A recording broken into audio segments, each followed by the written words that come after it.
السلام عليكم ورحمة الله وبركاته. بسم الله الرحمن الرحيم. الحمد لله رب العالمين. الصلاة والسلام على أشرف الأنبياء والمرسلين والعاقبة للمتقين. சிம்து சிபியான் கிதாபுடைய இரண்டாவது பாடம். அதாவது இன்னைக்கு தான் நம்ம துவங்க போறோம். இந்த பாடத்தினுடைய வரிசையில போன பாடத்துல நம்ம என்னென்னலாம் கத்துக்கிட்டோம், இந்த முசன்னிஃப் அவங்கள பத்தியும் கிதாபினுடைய ஃபதாயில்கள் சிறப்புகளை பத்தியும் நிறைய விஷயங்களை தெரிஞ்சுக்கிட்டோம். அதோடு சேர்த்து அரபு தமிழ் எப்படி வாசிக்கிறது அப்படிங்கிறத பத்தியும் அல்ஹம்துலில்லாஹ் நம்ம தெரிஞ்சுக்கிட்டோம். இப்ப இந்த பாடத்துல நம்ம கிதாபை துவங்க இருக்கிறோம். இன்ஷா அல்லாஹ் வாங்க நம்ம அப்படியே கிதாபுக்குள்ள போய் என்னென்ன இருக்குங்கிறத பார்த்துருவோம். இப்போ சிம்து சுபியான் நான் ஏற்கனவே உங்களுக்கு நிறைய விஷயங்களை சொல்லியிருக்கிறேன். இந்த கிதாபு கடந்த நூற்றாண்டுகள்ல பல ஆயிரக்கணக்கான பிரதிகள் வெளியாகி எல்லா மக்களும் படிச்சுட்டு இருந்த கிதாபு. இந்த கிதாபுடைய தொடக்கத்தை பாருங்க. மையுரிதில்லாஹ் பி ஹைரன் யுஃபக்கீஹு ஃபித்தீன். அல்லாஹ் ரப்பல் ஆலமீன் யார் ஒருவனுக்கு நலவை நாடுகிறானோ அவனை அந்த மார்க்கத்தில் தெளிந்த ஞானியாக ஆக்குவான், ஃபகீஹாக ஆக்குவான். மார்க்க சட்டதிட்டங்களை தெரிந்து கொண்டவங்க. இப்ப தொழுகை வருது, தொழுகையில பல சந்தேகங்கள் நிறைய மக்களுக்கு வரும். நோன்பு இருக்குது, ஜக்காத் இருக்குது, ஹஜ் இருக்குது. இந்த மாதிரி வாழ்வியல்ல பல சந்தேகங்களும் மக்களுக்கு வரும். யாருக்கு அல்லாஹ் தஆலா ஹைரை நாடுகிறானோ, அந்த சிறப்பு நல்லதை நாடுகிறானோ அவங்களுக்கு இந்த மார்க்க அறிவு அல்லாஹ் கொடுத்திருப்பான். அவங்கள நோக்கி ஒட்டுமொத்த மக்களும் திரும்பி வரக்கூடியவங்களா இருப்பாங்க. காரணம், ஒரு முஸ்லிமுடைய வாழ்க்கையில எல்லா நேரங்கள்லயும் தி மார்க்கம்ங்கிறது தேவைப்பட்டுட்டே இருக்கும். அப்ப அதனுடைய அந்த விஷயங்களை எல்லாம் சொல்லிக் கொடுக்கக்கூடிய கிதாபு தான் சிந்து சிபியான். அதனாலதான் இந்த மார்க்க சட்டங்களுக்கு தோதுவா இருக்கக்கூடிய இந்த ஹதீஸ், நாயகம் ஸல்லல்லாஹு அலைஹி வஸல்லம் அவங்க சொன்ன இந்த ஹதீஸ இங்க குடுத்திருக்காங்க. நீங்க பழைய கிதாபுகள், ஒரு நூற்றாண்டுகளுக்கு முன்னுள்ள எல்லா கிதாபுகளையும் நீங்க பார்த்தீங்கன்னா தெரியும். அந்த கிதாபுடைய தொடக்கத்துல ஒரு இபாரத்து குடுத்திருப்பாங்க. ஒரு ஹதீஸ் ஆயத்தோ, ஒரு குர்ஆன் ஆயத்தையோ, இல்ல ஒரு ஹதீஸையோ, ஏதாவது ஒரு வார்த்தைகள், வாசகங்கள பரக்கத்துக்காக குடுத்திருப்பாங்க. அதோட சேர்த்து அது சம்பந்தப்பட்டதாகவும் இருக்கும். நீங்க மதரசால ஓதும் பொழுது, ஆலிம் மதரசா, ஆலிமாக்கள் மதரசால பராஅத்துல் இஸ்திஹ்லால் அப்படின்னு ஒரு வார்த்தை இருக்குது. இந்த பராஅத்துல் இஸ்திஹ்லால் அப்படின்னு சொன்னா, பின்னாடி நம்ம என்ன படிக்க போறோம் அப்படிங்கிறத முன்னாடி சுருக்கமா சில இஷாராக்கள் மூலமாக, சில சூசகமான குறியீடுகள் மூலமாக, சைகைகள் மூலமாக நமக்கு சொல்லி தந்துருவாங்க. இப்ப இந்த ஹதீஸ் எதுக்கு இங்க வச்சிருக்கிறாங்க? அல்லாஹ் தஆலா யாருக்கு ஹைரை நாடுகிறானோ அவர்களையும் அவரை மார்க்கத்தில் ஃபகீஹாக, மார்க்க அறிவாளியாக அல்லாஹ் ஆக்குவான். ஏன் வச்சிருக்கிறாங்க? ஏன்னா இந்த நம்ம படிக்க போறது எல்லாமே மார்க்க சட்டதிட்டங்களை பத்தி உள்ளது அப்படிங்கிறது நமக்கு தெளிவா புரியுது. அடுத்து பாருங்க, சிம்து சுபியான் இந்த கிதாபுடைய பெயர். இது அபுல் பரக்காத் ஆலிம் சாஹிப் அப்படின்னு இங்க போட்டிருக்குது. இவர் யாருன்னு சொன்னா இந்த கிதாபை வெளியிட்டவங்க. அதாவது பிற்காலத்துல இந்த கிதாப் எழுதப்பட்டு பிற்காலத்துல இத வெளியிட்டாளர் அபுல் பரக்காத் ஆலிம் சாஹிப் அப்படிங்கிறவங்க. சென்னை மண்ணடி ஈத்கா மஸ்ஜித்ல அங்க மதரசத்து யூசுஃபியா அப்படின்னு சொல்லி இந்த சிந்து சுபியான் கிதாபு எழுதின முசன்னிஃப் ஷேக் யூசுப் வலியுல்லா ரதியுல்லாஹு அன்ஹு அவங்களுடைய மதரசா இங்க இருக்குது. இன்னைக்கு அந்த இடங்கள் எல்லாம் கட்டிட்டு வராங்க. இனி அந்த மதரசா திரும்பவும் அங்க ஒரு ஹிஃபுது மதரசா நடக்க போகுது. இப்ப அந்த மதரசால யூசுப் வலியுல்லாவுடைய வஃபாத்துக்கு பின்னாடி முஃப்தி தமீம் மௌலானா ரஹ்மத்துல்லாஹி அலைஹி அவங்க அங்க பிரின்சிபலா இருந்தாங்க. அவங்களுடைய வஃபாத்துக்கு பின்னாடி அவங்களுடைய மகன் சிபகத்துல்லா அபுல் பரக்காத் ஆலிம்சா இவங்க தான் அங்க பிரின்சிபலா இருந்தாங்க. அவங்க தான் இத வந்து பிற்காலத்துல அதோடைய பொறுப்பெல்லாம் எடுத்து வெளியிட்டாங்களே தவிர, சிம்து சிபியான் கிதாபுக்கு எழுதுனதுக்கும் இவங்களுக்கு எந்தவித சம்மந்தமும் கிடையாது. இன்னும் சொல்லப்போனா, இந்த கிதாப் எழுதின முசன்னிஃப் ரஹ்மத்துல்லாஹி அலைஹி அவங்கள பார்த்தது கூட கிடையாது. இவங்கெல்லாம் நெக்ஸ்ட் 2 ஜெனரேஷன் கீழ வர்றவங்க தான். ஆனா சிலர் தப்பா என்ன விளங்கிக்கிறாங்க, அபுல் பரக்காத் ஆலிம்சா தான் வந்து சிந்து சிபியான் எழுதிட்டாங்க அப்படின்னு நினைச்சுக்கிறாங்க. அது மிகப்பெரிய தவறு. காரணம், சிந்து சிபியான் வெளியான காலத்துல அபுல் பரக்காத் ஆலிம்சாலாம் பிறக்கவே கிடையாது. அதுக்கு பல வருஷங்களுக்கு முன்னாடியே சிந்து சிபியான் கிதாப் வெளியாயிடுச்சு. இன்னொரு இபாரத்து குடுத்திருக்காங்க பாருங்க. ஃபகீஹுன் வாஹிதுன் அஷத்து அல ஷைத்தானி மின் அல்ஃபி ஆபிதின். ஒரு மார்க்க ஞானி 1000 வணக்கசாலிகளை விட ஷைத்தானுக்கு கஷ்டம். நபி ஸல்லல்லாஹு அலைஹி அவர்கள் சொன்னது. காரணம், மார்க்கத்தில் எது சரி எது தவறு நமக்கு தெரிஞ்சிருச்சுன்னு சொன்னா, நம்ம அந்த முறைப்படியே நம்ம என்ன பண்ணுவோம்? சரியா வாழக்கூடியவங்களா இருப்போம். இன்னொரு சந்தேகம் உங்களுக்கு வரக்கூடாது. இங்க என்ன ரூ. 70 போட்டிருக்கு. ஆலிம் சார் ரூ. 200 வாங்கிட்டாரே நம்மள்ட்ட அப்படின்னு நீங்க நினைக்க வேண்டாம். இது அந்த காலத்துல 1950 காலத்துல வெளியான கிதாபுடைய பிரிண்ட். நீங்க பார்த்தீங்கன்னா தெரியும். இந்த கிதாப் கிட்டத்தட்ட 414 பக்கங்களோ எத்தனையோ பக்கங்கள் இருக்குது. நம்ம இத 50 காசுக்கு பிரிண்ட் எடுத்தா கூட நீங்க ரூ. 200 மேல தான் குடுத்திருக்கணும். அது பைண்டிங் பண்ணி பார்சல் எல்லாம் சேர்த்தியே ரூ. 200 மேல தான். ஆனா அல்ஹம்துலில்லாஹ் அத மன்றத்துல பேலன்ஸ் எவ்வளவு காசுகள் வருதோ அத மன்றம் சார்பா குடுத்துருவாங்க. அது இருக்கட்டும், அல்ஹம்துலில்லாஹ். அதனால நீங்க நினைச்சுக்க வேண்டாம். என்ன 70 ரூபா தான் போட்டிருக்குன்னு நினைச்சுக்காதீங்க. 70 ரூபாய்க்கு யாரும் இந்த கித்தாப தரமாட்டாங்க. சரி இருக்கட்டும். அடுத்து சிம்து சிபியானின் ஃபிஹ்ரிஸ்த் எனும் அட்டவணை. பிஸ்மில்லாஹிர் ரஹ்மானிர் ரஹீம். இண்டெக்ஸ் குடுத்திருக்கிறாங்க. இந்த கிதாபுகள்ல என்னென்ன இருக்குது? முதல்ல கலிமா இருக்கும். 5 கலிமாவுடைய விளக்கங்கள், சய்யிதுல் இஸ்திக்ஃபார், ஈமான் இஸ்லாம், அப்புறம் தொழுகை சம்பந்தப்பட்ட ஈமான் சம்பந்தப்பட்டதுக்கு அப்புறம் ஈமான் முஜ்மல் முஃபஸ்ஸல், அப்புறம் சுத்தம் சம்பந்தப்பட்ட இஸ்திஞ்சா, தயம்மும், உலூவின் சுன்னத்துகள், ஃபர்லுகள், உதுவை முறிக்கக்கூடியவைகள், தயம்மும் அத பத்தி இருக்கும். அப்புறம் குளிப்ப பத்தி இருக்கும். அப்புறம் தொழுகைகள்.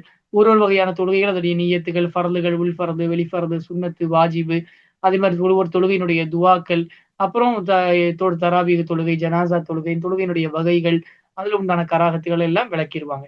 அப்புறம் தொழுகைக்கு அடுத்து ஜக்காத்த பத்தி வரும். ஜக்காத்துக்கு அப்புறம் நோன்பு பத்தி வரும். நோன்பு பத்தி வந்ததுக்கு பிறகு ஹஜ்ஜ பத்தி வரும். இப்படி அதுக்கப்புறம் ஜெனரலா நான் சொன்ன தஸவுஃப் வாழ்வியல். எப்படி ஒரு முஸ்லீம் வாழணும்? ஒழுக்கங்கள், வாழ்வியல் ஒழுக்கங்கள். விருந்து கொடுத்தா என்னென்ன ஒழுக்கம் இருக்குது? அதுல அதே மாரி குடிக்கிறப்ப என்ன ஒழுக்கம் இருக்குது? சாப்பிடுறப்ப என்ன ஒழுக்கம் இருக்குது? நகம் வெட்டுறப்ப என்ன ஒழுக்கம் இருக்குது? கண்ணாடி பார்க்கறப்போ, எப்படி யார்ட்ட ஃப்ரெண்ட்ஷிப் வச்சுக்கணும்? டிராவல்ல எப்படி இருக்கணும்? பிரச்சனைய தீர்த்து வைக்கிற சூழ்கை எப்படி? எப்படி பேசணும்? செருப்பு, ஷாக்ஸ் போடுறதனுடைய சட்டங்கள் என்ன? உட்கார்றதனுடைய சட்டம் என்ன? தூங்குறதுடைய சட்டம் என்ன? அதே மாதிரி ஆ மருதாணி வைக்கிறது, எண்ணெய் தேய்க்கிறது, தலைமுடி வைக்கிறது, மொட்டை அடிக்கிறது, அதே மாரி நரைக்கு சாயம் பூசுறது, அதே மாரி ஸல்லல்லாஹு அலைஹி வஸல்லம் உடைய குடும்பத்தார்கள்னா செய்துமார்கள் எப்படி கண்ணியம் செய்யணும்? ஒரு அடிமையுடைய வாழ்க்கை எப்படி? மீசை எப்படி வெட்டணும்? ஒவ்வொரு சின்ன விஷயங்களையும் ரொம்ப தெளிவாக இந்த இண்டெக்ஸ்ல குடுத்திருப்பாங்க. நம்ம இன்ஷா அல்லாஹ் பாடங்களுக்குள்ள போகும்பொழுது நம்ம இத பயன்படுத்திக் கொள்ளக்கூடியதா இருக்கும். ஆரம்பமா நீங்க வந்து அரபு தமிழ கொஞ்சம் வாசிச்சு பழக ஆரம்பிச்சிரணும். இங்க ஒரே ஒரு லைன் மட்டும் நம்ம வாசிக்க முயற்சி பண்ணுவோம். பாருங்க. பிஸ்மில்லாஹிர் ரஹ்மானிர் ரஹீம். சிம்து சிபியானின் ஃபிஹ்ரிஸ் தென்னும். நான் சொல்லிக் குடுத்துருக்கேன் இல்லையா? தாவுக்கு கீழ இந்த கோசேர் இமாலா வந்ததுன்னா தேன் வாசிக்கணும். அப்போ இது உங்களுக்கு வாசிக்க தெரியுது. அரபி தான். சிம்து சிபியானின் ஃபிஹ்ரிஸ் தே தென்னும். ஃபிஹ்ரிஸ் தென்னும். அட்டவணை. இதையும் நான் சொல்லிக் குடுத்துருக்கேன். தாலு கீழ புள்ளி வச்சுன்னா அது டா. அப்ப எப்படி வரும்? அட்டவணை. ஃபிஹ்ரிஸ்த் என்னும் அட்டவணை. ஃபிஹ்ரிஸ்த் அப்படிங்கிற வார்த்தை அது ஃபார்சி வேர்ட். அரபில நம்ம ஃபிஹ்ரிஸ் அப்படின்னு சொல்லுவோம். பெர்ஷியன் மொழியில, பாரசீக மொழியில ஃபிஹ்ரிஸ்த் அப்படின்னு சொல்லுவாங்க. ஒரு முஸ்லிமுக்கு அரபிக்கு அடுத்து அவனுக்கு முக்கியமான லாங்குவேஜ் வந்து தீன் அடிப்படையில ஃபார்சி தான். இன்னைக்கு நம்ம தமிழ் கத்துக்கிறோம். அது நம்முடைய தாய்மொழியா இருக்குது. அரபி நம்ம கத்துக்கிறோம். ஏன்னா அது நம்முடைய தீன் மொழியா இருக்குது. தீன் மொழிக்கு அப்புறம் நம்ம கத்துக்க வேண்டிய 2வது மொழி முக்கியத்துவம் என்னன்னு சொன்னா ஃபார்சி தான். ஜவாஹிருல் மசாயில்ங்கிற மாரி போன்ற நிறைய கித்தாபுகள் அத பத்தி வருது. ஆனா இன்னைக்கு மக்கள் பொடுபோக்கா இருக்கிறதுனாலயும், அத பத்தி நல்ல தெளிவு தெளிவு இல்லாதனாலயும் அதையெல்லாம் யாரும் படிக்கிறதே இல்ல. ஃபார்சின்னா என்னன்னே தெரியாத மக்கள் தான் நம்மள்ல ரொம்ப அதிகமாக இருக்கிறோம். சரி, அரபு தமிழ் அப்படிங்கிறது நம்முடைய பாரம்பரிய மொழி, பாரம்பரியத்தினுடைய அடையாளம், நம்முடைய கலாச்சாரம், பண்பு, மரபு அதையாவது நம்ம என்ன பண்ணி வைக்கணும்? படிச்சு வைக்கணும். பாருங்க, இந்த பக்கத்துல உங்களுக்கு தெளிவா எழுதியிருப்பாங்க. சிம்து சிபியான், லா இலாஹ இல்லல்லாஹ் முஹம்மது ரசூலுல்லாஹி ஸல்லல்லாஹு அலைஹி வஸல்லம். நான் ஏற்கனவே சொன்னேன். இந்த மாதிரி குடுக்கறது சும்மா இல்ல. எல்லாத்துக்கும் ஒரு வகை சில காரணங்கள் இருக்கும். அப்ப நீங்க கேட்கலாம். இது ஏன் ஹஸ்ரத் இங்க வந்திருக்கு அப்படின்னு கேட்டீங்கன்னா, லா இலாஹ இல்லல்லாஹ் முஹம்மது ரசூலுல்லாஹி ஸல்லல்லாஹு அலைஹி வஸல்லம் இதுதான் நம்முடைய திருக்களிமா. எல்லா ஒரு மூமின் முஸ்லிமுடைய இஸ்லாத்துடைய பேஸே இந்த களிமா தான். அப்ப இந்த கிதாபுடைய தொடக்கத்துல ஈமான் இஸ்லாம தான் சொல்லித் தருவாங்க. இன்னொன்னு, நம்ம ஏன் இந்த ஃபிக்ஹ படிக்கிறோம்? நம்ம ஏன் வாழ்வியல் ஒழுக்கங்கள் படிக்கிறோம்? எல்லாம் எதுக்காக? யாருக்காக தான்? அல்லாஹ் ரசூலுக்காக தான் நம்ம படிக்கிறோம். அப்ப அதை உணர்த்தக்கூடிய வண்ணமாகத்தான் இந்த திருக்களிமாவை இங்க கொண்டு வந்திருக்காங்க. இமாம் பெருமக்கள் செய்யக்கூடிய ஒவ்வொரு காரியத்துக்கு பின்னாடியும் ஒரு அர்த்தங்கள் இருக்கும். சும்மா செஞ்சுட்டு போக மாட்டாங்க. எனவே ஒரு இடத்துல நம்ம கேள்விகள் பிறக்கணும். இது ஏன் இப்படி வந்தது? இந்த இடத்துல ஏன் இப்படி வந்திருக்குது? இந்த கேள்விகள் தான் நம்மை அறிவாளிகளாக்கும், நம்மை ஒரு தெளிவான பாதையில் நடக்கிறதுக்கும் வழி உள்ளவங்களா அமைக்கும். பாருங்க, ஹாதிஹி ரிசாலத்துன் லத்தீஃபத்துன் லிதஅலீமிஸ் ஸிபியான் மாலா புத்தலஹு மினத் திபியான் அலா மதுஹபி சய்யிதினா அபீ ஹனீஃபத்த நுஅமான் தவஜ்ஜஹுர் ரஹ்மான் பிதாஜிர் ரஹ்மத்தி வ ரிதுவான் அனி பிஹா சிம்து ஸிபியான் மின் தஅலீஃபாத்தில் அல்லாமா மௌலானா அஷ்-ஷேக் முஹம்மது யூசுப் அல் ஹனஃபி அல் மதுஹபி அல் காதிரியில் மஷ்ரபி அல் அம்மாஃபத்னியில் மௌலிதி வல் மதராசியில் மர்கதி அஃபாலல்லாஹு அலைனா பரகாத்திஹி. இந்த கிதாப் யாருடைய கோர்வை? மின் தஅலீஃபாத்தில் அல்லாமா, மாபெரும் மார்க்க அறிஞரான நம்முடைய தலைவரான அஷ்-ஷேக், வழிகாட்டக்கூடிய ஒரு மிகப்பெரிய ஷேகாக விளங்கிய முகமது யூசுப் அல் ஹனஃபி, ஹனஃபி மதுஹபை சார்ந்த முகமது யூசுப் ரஹமத்துல்லாஹி அலைஹி அவருடைய எழுதிய கிதாபு தான் சிம்து ஸிபியான். அல் காதிரியில் மஷ்ரபி, மரபு காதிரியா மரபையும் ஹனஃபி மதுஹபையும் சார்ந்த அம்மாபட்டினத்தில் பிறந்த மெட்ராஸில் அடக்கம் செய்யப்பட்டிருக்கக்கூடிய முகமது யூசுப் ரஹமத்துல்லாஹி அவர்களுடைய கோர்வைதான் சிம்து சிபியான் அப்படிங்கிறது. இங்கேயும் இதை அதே நம்ம ஏற்கனவே பார்த்தா அந்த இபாரத்தில் எழுதியிருக்காங்க. ஃபகீஹுன் வாஹிதுன் அஷத்து அல ஷைத்தானி மின் அல்ஃபி ஆபிதின். அப்ப இங்க தெளிவா விளங்கிருச்சு சிம்து சிபியான்ங்கிறது யூசுப் அலியுல்லா ரதியுல்லான் அவங்களுடைய கிதாப். இந்த கிதாப் எழுதுறதுக்கு முன்னாடியும் எழுதின பின்னாடியும் பல பொக்கிஷமான கிதாபுகளை யூசுப் அலியுல்லா ரதியுல்லா அவர்கள் எழுதியிருக்கிறாங்க. உதாரணமா ஜவாஹிருல் யகீன் ஃபி திபியானி அகாயிதீன் அப்படின்னு ஒரு 500 பக்கத்துல உள்ள கிதாப். இந்த 500 பக்கத்துல என்ன இருக்குன்னு கேட்டீங்கன்னா, அஷ்அரியா மாத்துரீதியா அகீதா, ஒரு ஆலிம்ஸா ஒரு 5வது சும்ரால என்ன ஓதுவாரோ அதுக்கப்புறம் அவர் வாழ்க்கையில தெரிஞ்சக்கூடிய அகீதாக்கள் எல்லாத்தையும் பொதுமக்களுக்கு அரபு தமிழ் எழுதியிருக்கிறாங்க. இன்னைக்கு அந்த கிதாபுகள் கிடைக்குது. நீங்க தனிப்பட்ட முறையில எனக்கு நீங்க மெசேஜ் பண்ணி அந்த கிதாபு கொஞ்சம் கேட்டீங்கன்னா நான் உங்களுக்கு அதோடைய பிடிஎஃப் அனுப்பி தரேன். இன்ஷா அல்லாஹ் நம்முடைய இந்த பாடங்களை பரிபூர்ணமா முடிக்கிறவங்களுக்கு அந்த கிதாபுகளை நம்ம கொடுக்கறத சொல்லி இருக்கிறோம். இன்ஷா அல்லாஹ் தாலா அல்லாஹ் அதற்கு அருள் புரிவான். ஜவாஹிருல் யகீன் அகீதா சம்பந்தப்பட்ட 500 பக்கத்துக்கு மேல உள்ள கிதாப். இன்னைக்கு படிச்சிறங்கக்கூடிய ஆலிம்களுக்கே அவங்கள்ட்ட ஒரு அஷ்அரியால இருந்து ஒரு உசூல் சொல்லுங்க, மாத்துரீதியா மதுகபு தானே நீங்க, மாத்துரீதியா அகீதால இருந்து ஒரு அகீதாவை சொல்லுங்கன்னா பேபன் முடிக்கிறாங்க. அவங்களுக்கே தெரிய மாட்டேங்குது. ஓதுறவங்க யாரும் பெரிய இன்ட்ரெஸ்ட் இல்லாம ஓதிட்டு இருக்கிறதா தான் நம்ம விளங்குறோம். மார்க்கத்தில் உள்ள ஈடுபாடு இந்த காலத்துல ரொம்ப குறைவா இருக்குது. ஆனா பொதுமக்களுக்கே அஷ்அரி அகீதா என்ன, மாத்துரீதி அகீதா என்னன்னு ஒரு ஆலிம் தெரிஞ்சுக்க வேண்டிய விஷயங்கள் எல்லாம் சாதாரண பொதுமக்களுக்கு அஷ்ஷரி யூசுப் அலியுல்லா ரலியல்லாஹு அவங்க கொடுத்திருக்கிறாங்க. 500 பக்கங்கள் இருக்கும் அந்த கிதாபு. அதுவும் அரபு தமிழ் கிதாபு தான். அதுக்கப்புறம் அவங்க எழுதின கிதாபு ஆஹ் ஜவாஹிருல் யகீன் எழுதியிருக்கிறாங்க. ஜவாஹிருல் யகீனுக்கு அடுத்து அர்கானுல் இஸ்லாம் எழுதியிருக்கிறாங்க. அது ரொம்ப சின்ன கிதாபு. சிம்து சுபியானை விட ரொம்ப ரொம்ப சின்ன கிதாபு. அதுலயும் இப்ப தேவையான அடிப்படை ஒழுக்கங்கள் அதெல்லாம் இருக்கும்.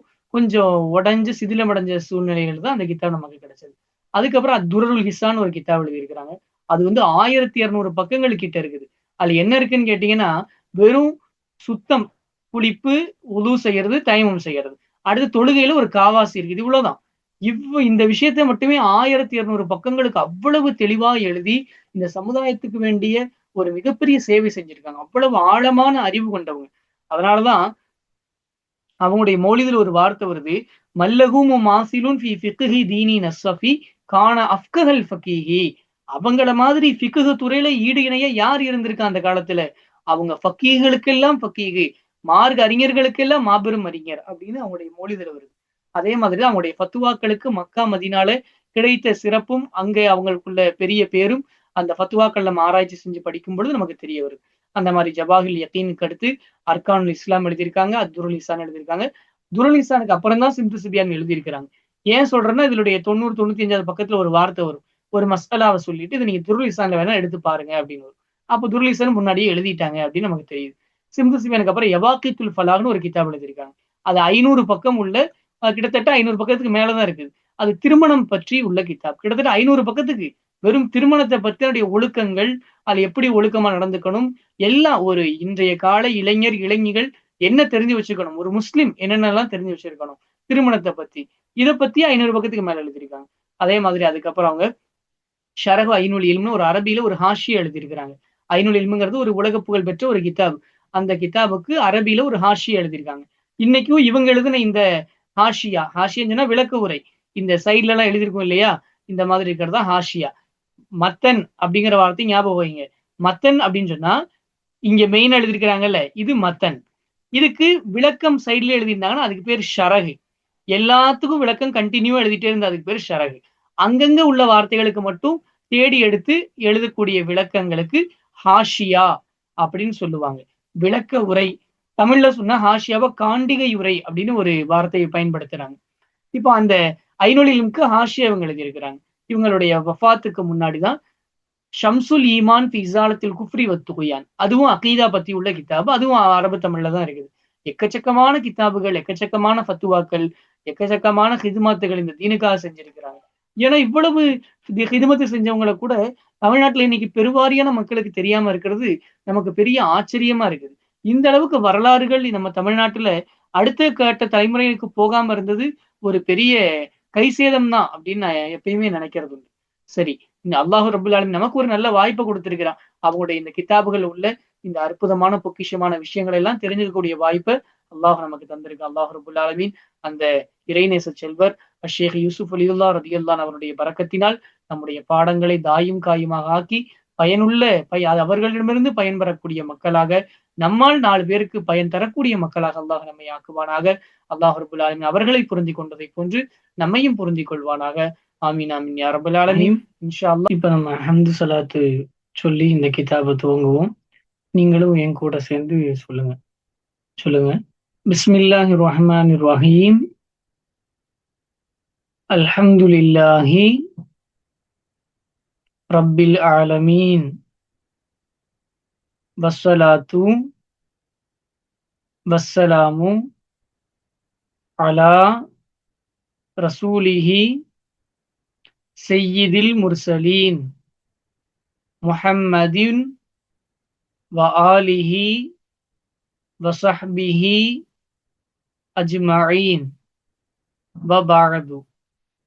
ஃபஹாதிஹி ரிசாலத்துன் லத்தீஃபத்துன் லிதஅலீமிஸ் ஸிப்யான் மா லா புத்த லஹும் மினத் திப்யான் வ ஸம்மைத்துஹா சிம்தஸ் ஸிப்யான் சிம்துஸ் ஸிப்யான் ஃபீ மத்ஹபி அபீ ஹனீஃபத நுஅமான் அஸ்கனஹு அல் மன்னான் ஃபீ புஹ்பூஹத்தில் ஜினான் வஹுவ ஹஸ்பி வ நிஅமல் வக்கீல் வலா ஹவுல வலா குவ்வத இல்லா பில்லாஹில் அலியில் அதீம்.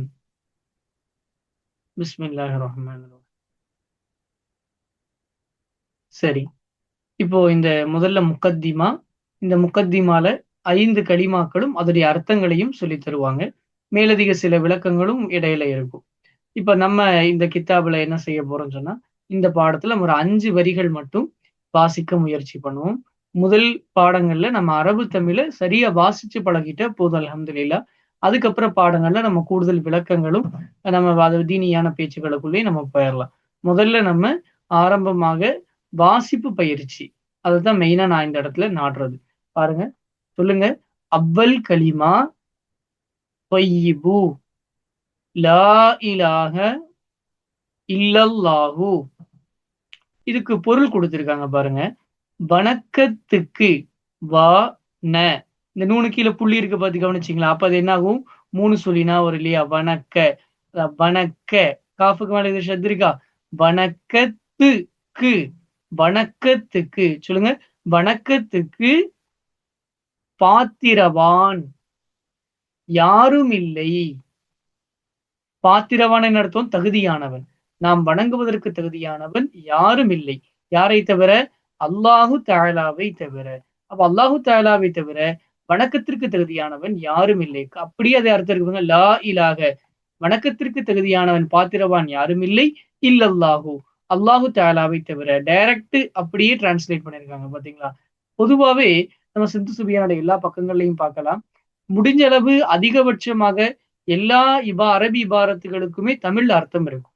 நம்ம அர்த்தம் புரிஞ்சு சொல்லணும். அர்த்தம் புரியாம சொல்றது பெரிய பெரிய தவறுகள்ல கொண்டு போய் விட்டுருது. மார்க்க அறிவு நாளுக்கு நாள் அதிகமாயிட்டே போகணும். ஆனா நம்முடைய மக்கள் ஒண்ணு பேசிக் ஸ்டேஜ்ல இருக்காங்க, இல்ல பேசிக் ஸ்டேஜை விட கீழே இருக்கிறாங்க, பிலோவா இருக்கிறாங்க.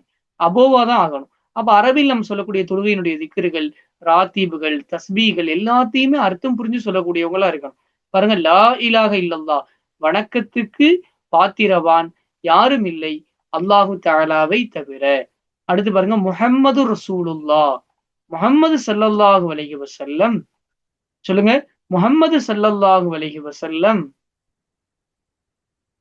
அல்லாஹு தஆலா உடைய, உடைய ஞாபகம் இருக்கா? தாலு கீழ இருக்கு பாத்தீங்கன்னா, உடைய, அல்லாஹு தஆலா உடைய திருத்தூதராய் இருக்கும். இப்ப இங்க கவனிங்க.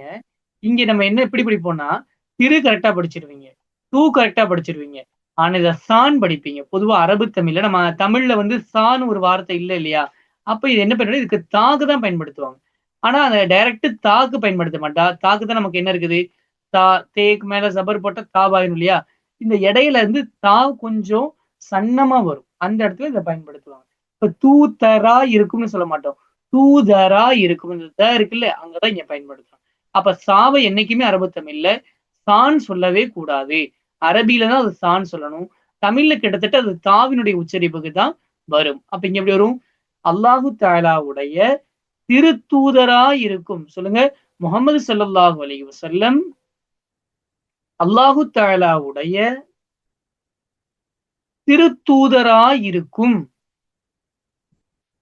இதன் பாத்தீங்களா? நீங்க என்ன வாசிச்சிருவீங்க? இசன் அப்படி வாசிக்க கூடாது. ஏன்? நான் சொல்லியிருக்கிறேன். என்ன சொன்னேன்?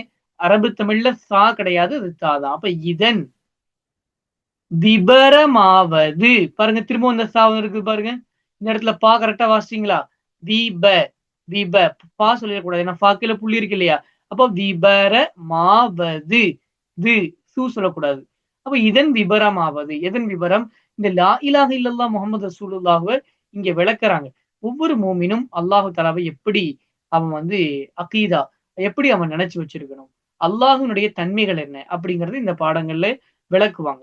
அதோட சேர்த்து ஒரு ரசூல் நபி ஸல்லல்லாஹு அலைஹி வஸல்லம் அவங்களுடைய பண்புகள், தன்மைகள் என்ன? அப்படிங்கிறதையும் இந்த லா இலாஹ இல்லல்லாஹ் முஹம்மது ரசூலுல்லாஹி என்கிற இந்த கலிமாவினுடைய திருக்கலிமாவுடைய விளக்கத்திலேயே நமக்கு உள்ள கொண்டு வந்துருவாங்க.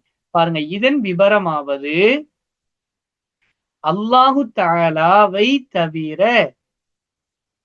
உள்ள பாருங்க, அல்லாஹு தஆலாவை தவிரையுள்ள ஆலம் என்னும் இது மீம்.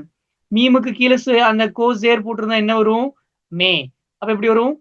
ஆல மென்னும் அல்லாஹு தஆலாவை தவிரையுள்ள ஆலம் என்னும்.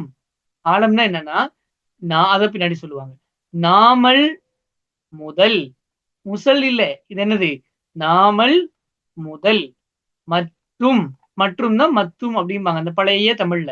மற்றும் சகல வஸ்தும் இது என்னது? சீம். இப்படி ஒரு சகல சகல வஸ்தும் இல்லாமல் இருந்து உண்டா இருக்கிறது. பாருங்க, இல்லாமல் இருந்து உண்டா தாளுக்கீழ புள்ளி வச்சு அது டாவாயிருமா? உண்டா இருக்கிறது. இப்போ இங்க நம்ம நிறுத்துவோம். இப்ப என்ன சொல்ல வராங்க நம்ம முழுமையா அடுத்தடுத்த பாடங்கள்ல சொல்லுவோம். இங்க நீங்க தெரிஞ்சுக்கக்கூடிய ஒரு வார்த்தை தான் ஆலம் அப்படிங்கிறது. ஆலம்னா என்னன்னா அகிலம் அப்படின்னு சொல்லலாம். அதாவது அல்லாஹு தஆலாவை தவிர வேற என்னென்னலாம் இருக்கு? சொல்லுங்க பார்ப்போம். வானம், பூமி, செடி, கொடி, நீங்க, நானு, இந்த லேப்டாப்பு, நீங்க பார்க்குற ஃபோனு எல்லாமே இருக்குது. இந்த எல்லாம் சேர்ந்ததுக்கு பேர் தான் ஆலம் அப்படிங்கிறது. இப்ப இந்த ஆலம் அப்படிங்கிற இது என்ன? நாமல் முதல் நம்மள்ல இருந்து மற்றும் சகல வஸ்தும் எல்லா படைப்புகளும், எல்லா பொருட்களும் எல்லாமே எப்படிதாங்க இருக்குது? இல்லாமல் இருந்து உண்டாயிருக்கிறது. ஒரு நேரத்துல நம்ம எல்லாம் ஒண்ணுமே இல்லாம இருந்தோம். ஒரு 50 வருஷத்துக்கு முன்னாடி நீங்க இருந்தீங்களா? இருந்திருப்பீங்களான்னு தெரியல. ஒரு 100 வருஷத்துக்கு முன்னாடி இருந்தீங்களா? அதுவே எனக்கு தெரியல. 200 வருஷத்துக்கு முன்னாடி கண்டிப்பா இருந்திருக்க மாட்டீங்கன்னு நான் நம்புறேன். இப்ப அந்த வருஷம் நம்ம இருந்தோமா? கிடையாது. நம்முடைய அத்தாமார்கள் இருந்தாங்களா? கிடையாது.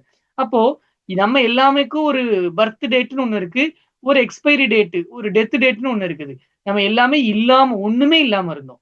இந்த உலகத்துல வர்றதுக்கு முன்னாடி ஒண்ணுமே இல்ல. அப்படியே போய் கடைசியில ஆதம் அலைஹிஸ்ஸலாம்ட்ட போகும். அங்கேயும் ஒண்ணுமே இல்ல. எல்லாருமே இல்லாமல் இருந்து உண்டாயிருக்கிறோம். அப்ப நம்ம எல்லாம் இல்லாம இருந்து உண்டாயிருக்கிறோம்னா, இந்த உண்டாக்குனவன் யாரு? இதுதான் இறைவன் நம்ம முஸ்லிம்கள் நம்புறோம். அப்ப எல்லா பொருட்களுமே இல்லாமல் இருந்து உண்டாகி வந்திருக்குது. அது எது எடுத்துக்கிட்டாலும் சரி, ஆழம் ஒட்டுமொத்த அகில பிரபஞ்சத்தை எடுத்துக்கிட்டாலும் சரி, எல்லாமே இல்லாம இருந்து உண்டாயிருக்குது. இல்லாம இருந்து உண்டாச்சுன்னு சொன்னா, அந்த உண்டாக்கியவன் யாரு? அப்படிங்கறத நம்முடைய கேள்வி. அந்த உண்டாக்கிய இறைவனைத்தான் அந்த உண்டாக்கிய நபர் அல்லது அந்த உண்டாக்கிய சக்தி எது வேணாலும் சொல்லிக்கங்க. அந்த உண்டாக்கியவனைத்தான் காலிக்கான அந்த இறைவனை நாங்கள் வணங்குகிறோம். இதான் நம்முடைய அகீதா. இன்ஷா அல்லாஹ் பின்னாடி நிறைய வரும் விஷயங்கள் வரும். நம்ம அங்கங்க படிப்போம். 5 கலிமாக்கள் ரொம்ப முக்கியம். அடுத்த பாடத்துல நான் ஏன் இந்த 5 கலிமா இருக்குங்கிறதனுடைய விஷயங்கள சொல்லி தரேன். இந்த பாடத்துல நீங்க மெயினா பேஸ் பண்ண வேண்டியது இந்த 5 லைன். இந்த 5 லைன சரியா நீங்க வாசிச்சு பழகணும். இன்னொரு தடவ நான் வாசிச்சு தரேன். நீங்க கேட்டுக்கங்க. பிஸ்மில்லாஹிர் ரஹ்மானிர் ரஹீம். அவ்வல் கலிமா தொய்யிபு லா இலாஹ இல்லல்லாஹு வணக்கத்துக்கு பாத்திரவான் யாரும் இல்லை அல்லாஹு தஆலாவை தவிர. முஹம்மது ரசூலுல்லாஹ் முஹம்மது ஸல்லல்லாஹு அலைஹி வஸல்லம் அல்லாஹு தஆலாவுடைய திருத்தூதராய் இருக்கும். இதன் விவரமாவது அல்லாஹு தஆலாவை தவிரையுள்ள ஆலம் என்னும் நாமல் முதல் மற்றும் சகல வஸ்தும் இல்லாமல் இருந்து உண்டாய் இருக்கிறது. நான் ரொம்ப ஸ்பீடா வாசிச்சிருப்பேன். எனக்கு கொஞ்சம் ட்ரெய்னிங் இருக்கிறனால எனக்கு வாசிக்க தெரியும். ஆனா நீங்க பொறுமையா கத்துக்கிட்டாலும் தெளிவா கத்துக்கங்க. எந்தவித எழுத்து சந்தேகங்கள் இருந்தாலும் தயங்காம தாராளமா கேளுங்க. காரணம் இல்முங்கிறதுல பாதி விஷயம் கேள்வியில தான் இருக்குன்னு நபி ஸல்லல்லாஹு அலைஹி வஸல்லம் அவங்க சொன்னதாகவும் ஹதீஸ்கள் வருது. பல இமாம்கள் சொன்னதாகவும் ரிவாயத்துகள் இருக்குது. எனவே வாயத் தொறந்து நீங்க கேட்கக்கூடிய கேள்விகள் தான் உங்களுடைய மனதில் உள்ள குழப்பங்கள சரி பண்ணும். மொட்டை மனப்பாடம் பண்ணாதீங்க. புரிஞ்சு வாசிங்க. அப்ப நம்ம புரிஞ்சு வாசிக்கிறது இந்த மாரி எக்கச்சக்கமான கித்தாபுகள் இருக்கு. அதுல நம்ம வாசிக்க முடியும். அப்ப இன்னைக்கு இந்த 5 லைன நீங்க தெளிவா வாசிக்கணும். இதுதான் உங்களுக்கான பிராக்டிஸ். நான் இந்த கித்தாப பத்தியும் மேலதிக விளக்கங்களை உங்களுக்கு சொல்லியாச்சு. அல்ஹம்துலில்லாஹ். இப்ப நம்ம ஒவ்வொரு பாடத்துக்குள்ளயும் போகவும் தொடங்கியாச்சு. இன்ஷா அல்லாஹ் அடுத்த பாடங்கள்ல உங்களுக்கு இந்த கலிமாக்கள பத்தி நான் தெளிவா சொல்ல முயற்சி பண்றேன். அல்லாஹ் ரப்புல் ஆலமீன் நம்முடைய பாடங்களை நம்மிடம் இருந்து கபூல் செய்வானாக. வாஹிர் தஅவானா அனில் ஹம்துலில்லாஹி ரப்பில் ஆலமீன். அஸ்ஸலாமு அலைக்கும் வரஹ்மத்துல்லாஹி வபரகாத்துஹு.